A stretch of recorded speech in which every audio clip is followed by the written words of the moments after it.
sa aming pupuntahan.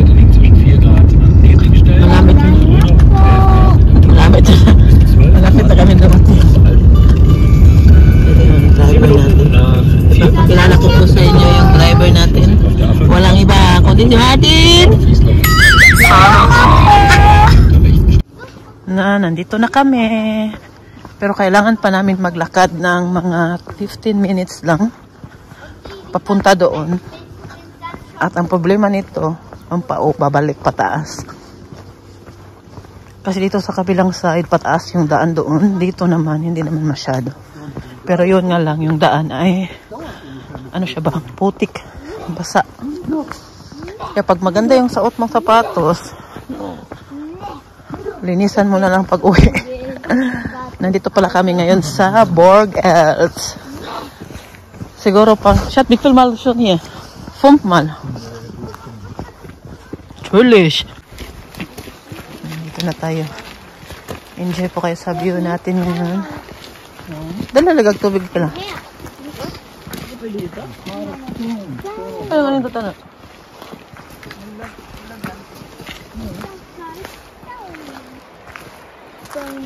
Ganda, no? Pero sirado po yung ano, yung castle dahil sa spring pa sila mag-open ulit. Sa winter sirado sila. Hi guys! Welcome to my Martin! Ang ingay ni Fiona, oy. Kami lang naglalakad ngayon dito. Ang last namin punta, no? Ang daming tao. Pag maglakad ka lang dito, no? Dami kang makasabay. Pero ngayon, wala. Oh, may ano pala dyan sa baba, oh. Sapa, oh. Ang ganda ng kulay ng tubig, balinis, sobrang linis. Galing yan sa bukid. Hindi yan madumi, pwede yan maliguan. Maliguan, laba, pero inom. Pag mainom kayo. Iba na yan. Baka may bakterya ba no, sa tubig. Pero paliguan, pwede yan siya. Pero dito sa Germany, sobrang linis naman kasi ito ng tubig dito. Yan naman kasi yan nila ba. Doon sa amin nga yung tubig pangligo, yan galing din yan sa ano. Ting makita na natin ang castle. Ito na side. Makita na natin.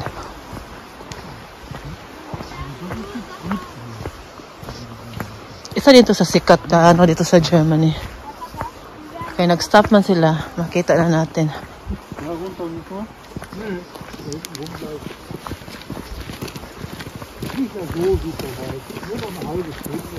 Nice, gusto din niya.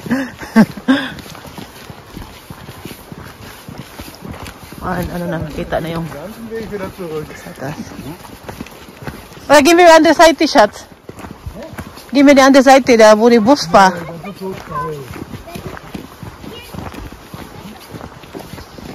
Ayaw daw niya dumaan doon sa kabila dahil mataas daw. Kasada. Mas okay dito. Hindi makaya magtagal.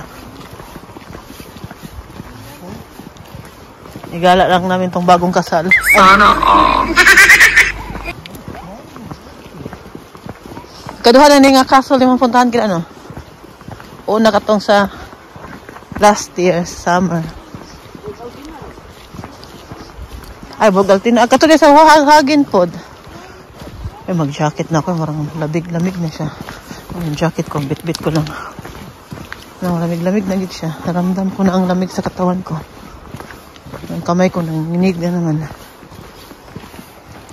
Kita namin din. Und das Auto ganz matschig. Ja, das Auto versinkt, glaube ich, von den Matsche. Yan, dyan po yung Borgels. Das müssen wir nachher ausgraben. Pero sarado siya. Hindi tayo makapasok. Dahil hindi pa season nila mambukas. Winter is in zone. Glaube ich, die beginnen im Weg hier. Ja, Oktober, sogar das Tor ist vor Nebel. Sogar die Tür ist so? Ja, guck mal. Aber vorne gehen wir rein, oder? Da vorne, die Tür ist doch so. Yung mo hindi, Auf die Brücke, weiß ich nicht, ob man auf die Brücke kann. Mabuhay ang bagong kasal. Mabuhay! Sana all. Dito na tayo. Yan yung gusto namin pakita sa inyo. Kaya lang, sarado po siya. Hindi tayo makapasok. Okay lang, pwede na dito sa labas. Madala naman tingnan sa labas, oh. Dami kayang tao dito pag hindi lang to sarado ngayon. Dami, puno-puno. Mahirapan ka mag-picture dahil daming photo bomber sa likod mo. Pero ngayon, ito po yung gusto ko ipakita sa inyo. Oh. Diba? Ang ganda po niya. Kaya lang, sarado. Hindi tayo makapasok. Pero ilang beses na po kami dito nakapunta. Sama pa namin mga anak namin. Maganda lang dito dahil pwede kang maglakad-lakad. Oh, dyan sa baba din. Oh. Hindi lang ang magandang castle na to puntahan mo, kundi pwede ka din maglakad-lakad dito sa likod, lapit sa tubig, sa sapa. Oh, yan siya. Sarayang lang, sarado ngayon. Pero okay lang dahil delikado din kasi dito yung daan papunta dito ba, lalo nag-winter. Kaya din siguro. Yan yung mga kasama ko. Yan sila. Pabalik na tayo. Ayan, madilim na. Nakailang ano na kami. Sila. Sayang, sarado. Ito, mataas. Tarawang daan pataas. May paning ano no, dira nagyan na tanong kay okay pa na kasi diha. Tawo ko nang daas ko do, as Martin no. Kutas da kuno diha. Ayaw ni Martin dumaan kami diyan no dahil pataas yung karsada. Hanggang diyan pa yun sa taas. Dito lang tayo sa. Yeah, dumo sa ba? Ay gusto niya picturean ko siya. Sige la, posing. Wow, video lang hindi nahayag. So ne. Abalistimal to bias ba huk basa hiya. Niso lang ya. Tubig, tubig. Oh, ang ganda dito. Last time kasi ano dito baha.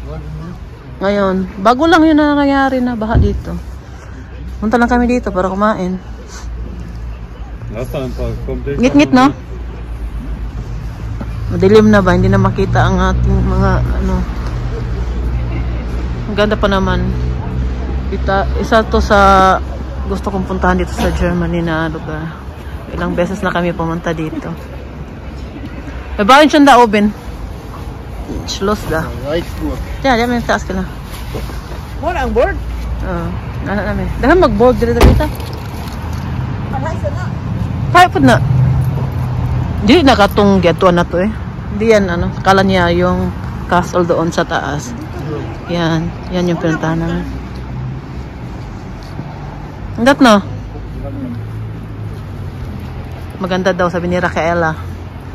Dito kay ano man Raquela yung mga lugar namin puntahan. Gustuhan din niya ba? Gustuhan din niya. Kakain lang kami dito kasi malapit lang naman yun sa pinuntahan namin. Mga 20 minutes lang auto.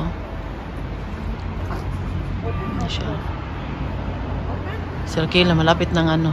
Malapit ng maano ni Fiona. Si Fiona matangkad kasi to si Fiona.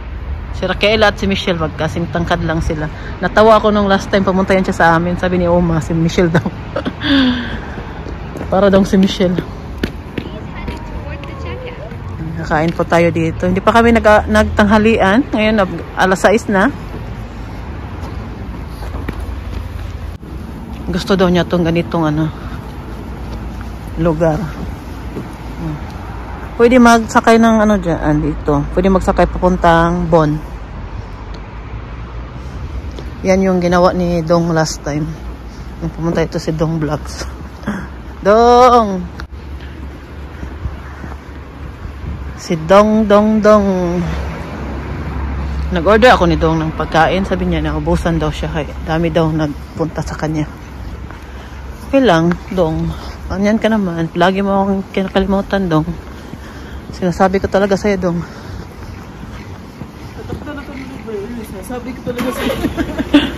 Sinasabi ko talaga kay Dong na kalimutan lang niya si Mami Rose. Pero okay lang kayo. Nagluto mo na ako ng sinigang. Sinigang, hindi pa nakain. Sana di mapanis. Ha? Give me Chinese? Yeah? Chinese to be yes? It's okay for this? Tinanong kami ni Martin kung gusto namin ng Chinese restaurant.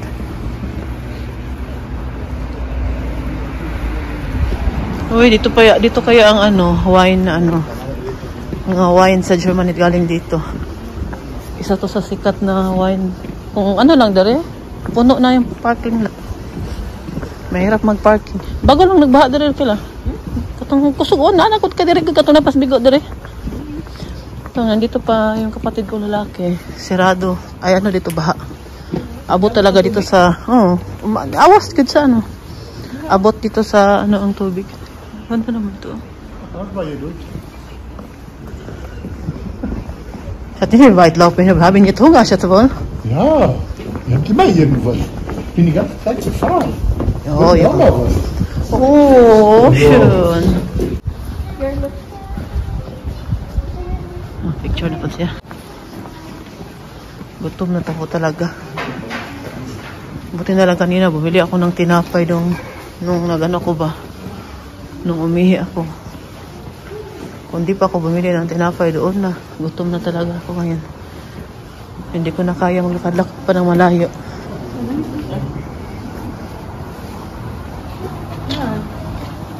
Mga bag, oh. Pero sirado na. Sabado kasi ngayon. Pistola.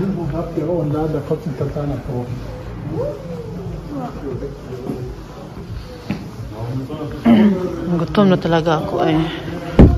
Dito pa naman no, wala masyadong restaurant bukas ito na matagal. Kasi hindi pa naman season ngayon eh. Mas marami talaga pag summer. Pag winter, parang konti lang dito. Oh.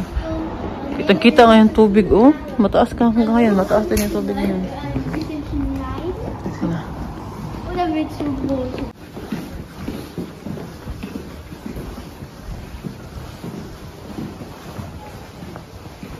Wow.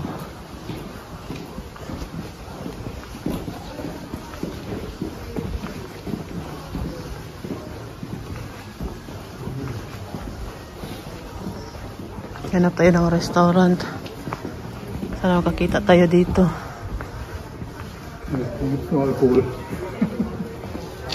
Ano lang. Okay lang. Okay lang. Dugan mo nagkulik yung anak sila. Pass up ni kan pass ni. Ha? Dili eh. Kani oh, net nga baso oh. Aber ich habe alles Wow. Aber ich habe das ordentlich gemacht. Ja, jetzt so. Ja, du warst ein bisschen ja. Kommen die Leute nicht zu nah. Ja, wir waren gerade am Gucken. Was ist der Name?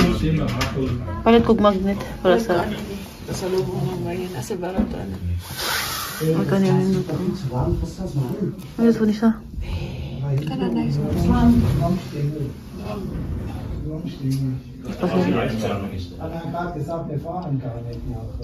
Ang ganda ng mga magnet nila. Oh. Okay. Pahit kog duha. Hatag na ako sa kumigaw sa. Sa tuwa po na ako sa. Asa ba nindot na? Dito tayo sa madilim na gilid-gilid. Nakabili tayo ng pangpasalubong magnet at saka tasa.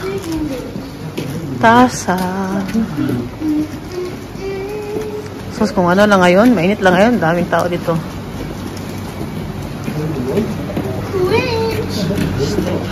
Gusto ni Martin, dito kami.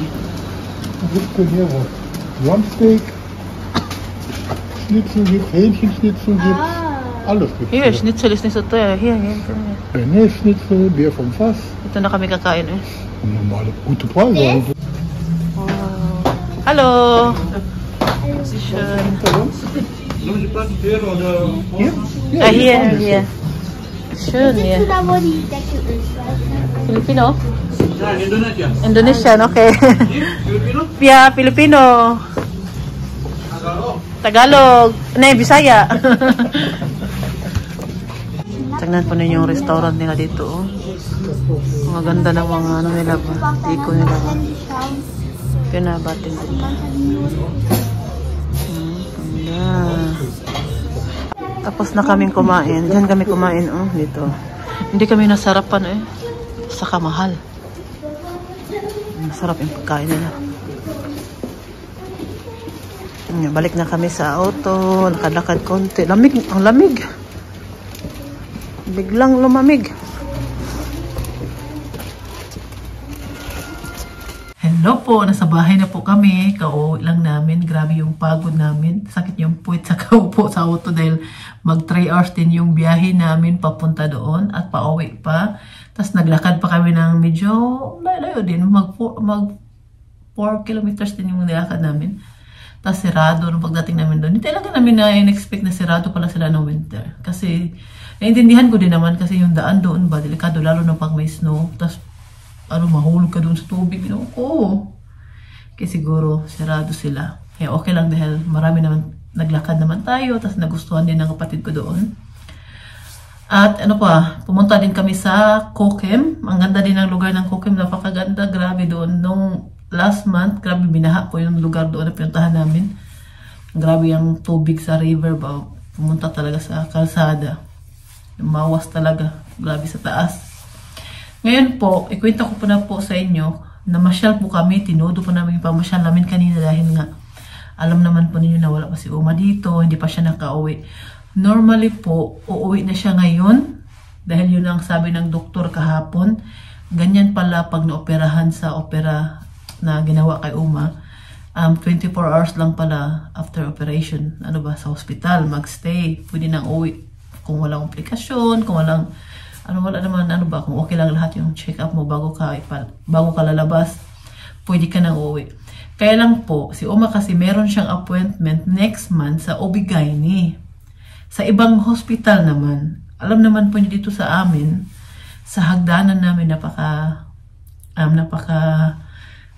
paliko, tas siya, maliit lang. Maliit pa yan.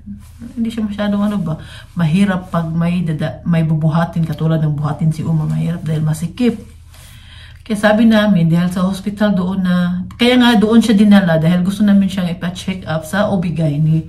Kasi kung dito lang sana sa puso lang sana yung, yung nangyari lang sana kay Uma, yung dahilan na dalhin siya hospital. Dito lang sana. Sabi kasi namin sa doktor pumunta dito na meron siyang check-up ngayong February 5 sa ibang hospital dahil sa OB-GYN, check up yung mattress niya.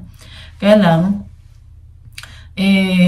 hindi na umabot dahil nga nadala si Uma. Sabi niya, doon na lang daw na hospital dadalhin sa Lodin siya. Kaya doon siya ngayon. Kaya kahapon, tumawag yung doktor na pwede na daw lumabas si Uma ngayon kung okay yung mga check-up niya, kung wala mga komplikasyon. Sabi na ni Martin na kung pwede, bago siya palabasin, gawin na yung check-up na sana gagawin next month para kay Uma, para hindi na naman siya ma-stress sa biyahe. Tapos alam naman po ito, hagdanan namin, ang hirap-hirap talaga na ipababa si Uma dahil nga masikip tas paliko. Yan po yung problema namin sa hagdanan namin ito sa bahay namin. Kaya doon na lang naman din siya. Sana gagawin na lang din doon para pag-uwi ni Uma. Hindi na siya kailangan pang lumabas next month. Ang lamig-lamig pa naman ngayon. Kaya sabi namin kahapon sa doktor. Sabi kasi ng doktor, tatawag daw sila ulit kung ang sabi ng doktor bigay ni doktor ba. Kaya hindi man tumawag. Hintay din kami. Hindi tumawag. Kumabi na lang. Tapos kanina umaga, pumunta doon si Martin. Kasi nga sabi, lalabas ngayon si Uma. Nagdamadali akong gumising. Sabi ni Martin, kung sama ako, sabi ko, hindi lang ako sama dahil natulog. Late kasi ako natulog kagabi. Kasi Martin, tapos na. Ayaw ko na maghintay siya na matagal. Baka makauwi na si Uma. Tapos si Uma, walang jacket, walang sapatos na dala, walang full over, walang pantalon, walang yung wala talaga lahat. Sabi ko, baka mag-antay sila doon. Kaya nag-una na lang si Martin, hinatid yung gamit niya na suotin para paglabas niya. Nung pagdating naman ni Martin doon, tumawag siya sa akin. Sabi niya na, tas kinancel ko na yung appointment namin sa kapatid ko kasi alis nga sana kami ngayon. Sabi ko, yun ang plano namin kahapon. Sabi ko sa kapatid ko na hindi tayo matuloy dahil lalabas na si Uma. Hindi naman pwede maiwan yan. Hindi naman talaga namin siya iniiwan. Kahit dito lang sa amin. Dahil alis kami dito lang lapit sa amin. Yung pupuntahan namin ngayon medyo malalayo ba yun. Kaya hindi talaga siya pwede iwan, lalo na katatapos na ng operasyon. Ganyan naman talaga yung ginagawa namin pag galing sa hospital. Hindi naman talaga namin siya iniiwan ng matagal. Tapos sabi ko kayo sa kapatid ko na hindi lang kami matuloy. Tapos kanina tumawag si Martin, sabi niya, hindi pa pala makalabas si Uma ngayon dahil O hindi pa nagawa yung check-up sa gagawin sana sa kanya, yung sa obigahin ni sa Lunes pa daw. Kaya sa Lunes na siya makalabas. Sabi ni Martin na ituloy na natin yung banding natin ngayon sa kapatid mo. At bukas naman kami magpamili. Bukas bago kami gagala or aalis, pupunta muna namin si Uma sa hospital at isasama namin mga anak namin para makita niya. At yun po yung plano namin. Kaya tinodo na namin ganyan yung paggala namin para pag uwi ni Uma, dito lang muna kami sa bahay. Asikasuhin naman muna namin siya. At alam naman po natin na bago pa lang yung operasyon niya. At update po sa operasyon niya. Okay naman po lahat ng operasyon. Walang mga komplikasyon. Salamat Lord. At nakayanan ni Uma na naman tong bagong operasyon na ginawa sa kanya. At salamat po sa mga prayers po ninyo. Sa mga nagdasal po kay Uma. Maraming salamat po. Malaking tulong po yan. At hindi po alam ni Uma na inoperahan siya. Hindi talaga niya namalayan. Wala siyang alam. Wala siyang napansin na may bago na ginawa sa katawan niya. Wala talaga. Sabi niya kay Martin kanina. Tapos kuninto lang niya. At nagpapasalamat pala ako kay Mami Irie sa pag-alaga kay Uma. Pinuntahan talaga niya extra si Uma para pakainin, painumin daw. Salamat talaga Irie. Nagpapasalamat talaga ako sa iyo. Maraming. As nung nag-message ka ng ganyan, grabe ang tuwa po namin ni Martin at nakakatuwa dahil may kababayan tayo doon nagtrabaho at kilala niya ako dahil pumunta na niya sa bahay. At nung sinabi ko na kung pwede niya puntahan si Uma, pinuntahan talaga niya. Kaso na talaga si Uma. Nagpapasalamat talaga ako sa ating mga kababayan Pilipino na nagtrabaho doon sa hospital na yun at sa mga pag-aalala nila. Sabi pa nila na huwag daw ako mag-alalagaan daw nila si Uma. Nagpapasalamat po talaga ako dahil napakabait nila at extra talaga silang pupunta kay Uma doon sa kwarto ni Uma at tingnan si Uma. Kaya papasalamat talaga ako kay Mami Irie. Salamat. Yun po. Kaya siguro sa Lunes nandito na si Uma at yun po yung update sa kanya. At abangan na lang natin pag dito siya sa bahay. Bukas hindi ako magbibideo doon sa loob dahil may kasama nga si Uma sa kwarto niya. Kaya hindi na natin gagawin doon. Bibisitahin namin siya at i-update ko na lang kayo paglabas namin doon. At ikwento ko sa inyo kung ano mga sinasabi ni Uma. At sa Lunes, ipakita ko syempre sa inyo si Uma pagdating niya ito sa bahay.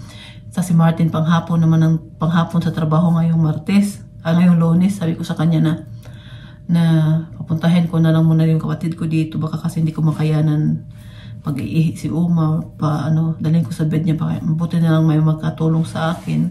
Kahit nandito naman si Michelle, kaya naman akong tulungan ni Michelle, kaya kapatid ko, wala naman siyang ginagawa doon sa bahay nila paghapon. Kaya papuntahin ko na lang siya dito sa amin para magawa namin, at matulungan niya ako ba. Yun yung plano ko. Kaya yun lang po muna i-update ko po sa inyo kay Uma, at ako po ay magbibihis muna para makahiga na at matulog. Pagod mo ko sa lakad-lakad doon. Yan lang po. Sana nag-enjoy po kayo sa panonood sa ating... Sana nag-enjoy po kayo panoorin itong mukha na to.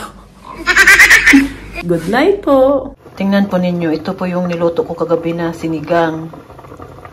Nilagyan ko siya ng sili para maanghang. Hati kami ng kapatid ko. Ito naman ng mga buto-buto ba ito. Hati kami ni Rafaela dito. Pero bukas ko na ihatid sa kanya dahil gabi na. Maghigop lang ako ng sabaw at meron kasi akong konting kanin. Gutom kasi ako, hindi pa ako kumakain ba. Normally hindi na ako kumakain ng late ng gabi, kaya lang nagutom man ako.